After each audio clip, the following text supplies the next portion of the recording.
culture, and creed, people have flourished only when free to find passion, profit, charity, and love through the shape of a hand, not a boot from above. Socialism's record isn't hard to parse.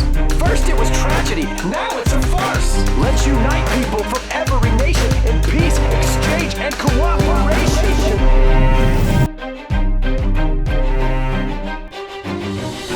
Liberalism arose as a political and economic philosophy of individual liberty.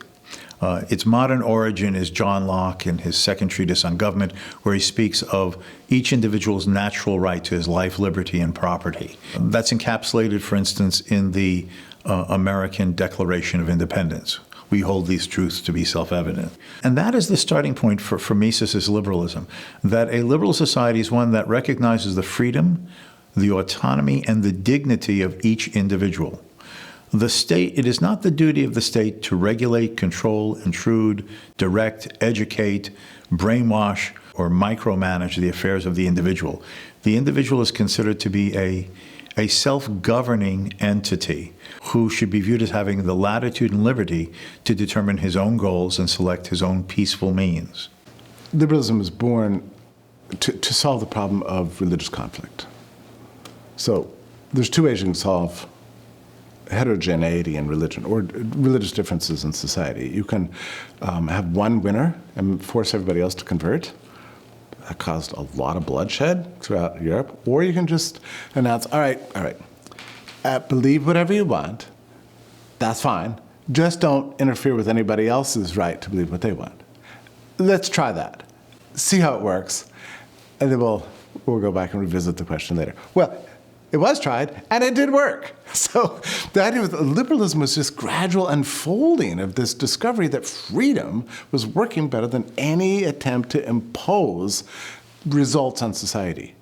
And so it began with religion, but then it went to printing and publishing and speeches, and so freedom of speech, and then it came to civil rights and the right to move, the right to own, the right to train, start your own businesses. The guild system started collapsing.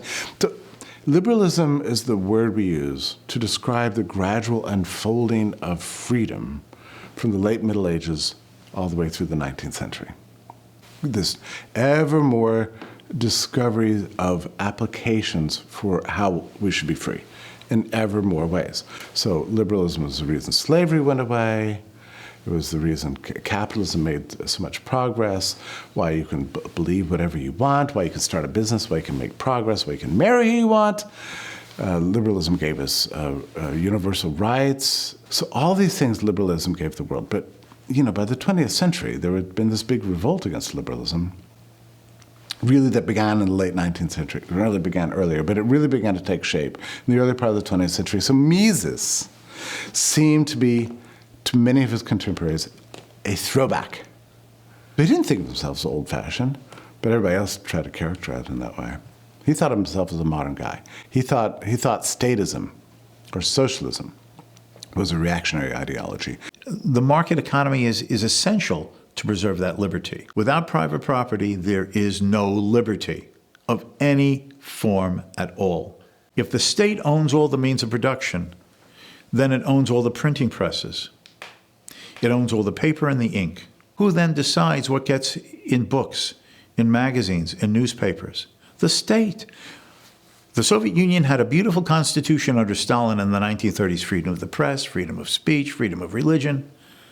But what freedom when the only thing that gets in the media is determined by the government because they own all the newspapers?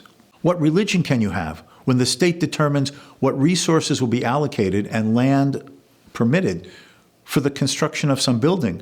And comrade, if there are other purposes that are of a higher social value, you're out of luck if you and some other people wanted to have a church for common worship of your faith. That is the kind of tyranny that the critics of socialism in the 19th century liberal era warned against, and which all manifested themselves following the communist revolution in Russia and then in other countries. Therefore, this idea of the market and private property and competition and the ability of alternatives and rivals and entrepreneurs trying to satisfy what consumers want, therefore was seen by Mises as the only institutional setting that assured both prosperity, the self-interest motive of pursuing profit and trying to do better and the new and the different and less expensive, and at the same time the setting that gave the individual a wide latitude of personal choice and autonomy that you could never have under a socialist regime. That's what it meant for Mises to be a liberal. And he in fact wrote a book about this in 1927 called Liberalism.